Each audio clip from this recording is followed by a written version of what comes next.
Everyone, বিয়ের পরের দিন সকাল সকাল ঘুম দিয়ে উঠে চা খেয়ে তারপর দেখলাম সকাল না হতে হতেই চলে এসেছে বাজনানা, চলে এসেছে পর্ব। তো তারপরে একসাথে আস্তে আস্তে ছোট ছোট রিচুয়ালস যেগুলো থাকে সেগুলো হতে থাকলো।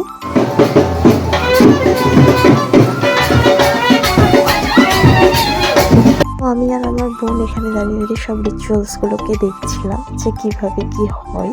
তো তারপরে মোস্ট ইম্পর্টেন্ট পার্ট যেটা হলো ঘর ধরা। তোমরা অনেকেই জেনে থাকবে যে দাদার বিয়েতে ঘর ধরে, যেখান দিয়ে টাকা পাওয়া যায়।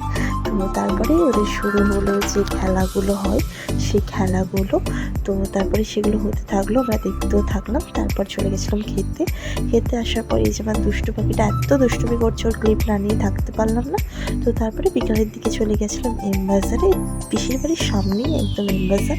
গিয়ে দেখছিলাম বেশ সুন্দর সুন্দর কালেকশন, ভীষণ পছন্দ ছিল, কিন্তু টাকা না থাকলে কী করে আর কিনবো বলো। তো তারপরে সেখানে একটু পাগলামো করলাম, করার পর বাড়ি চলে আসলাম। তো চলো টাটা।